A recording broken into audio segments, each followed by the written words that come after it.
I think making connections is the first way to involve kids in the text. That's how we all come to text. That's how we find, and I'm very open with the kids. I have a hard time making connections with science fiction that you find engaging. That's why it's hard for me to get all the way into the text that I want to be as a reader. So lots of work with that because it applies across the curriculum, making connections as we read.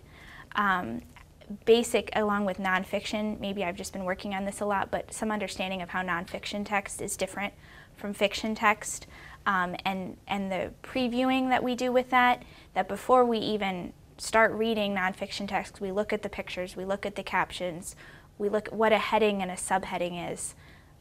That's a lot of strategies, but everything that makes nonfiction text different is so important in school, especially for struggling readers, because they don't pick it up like the other kids. They need to be explicitly taught, this is a heading, this is a subheading, this is why it's there, this is how you use it.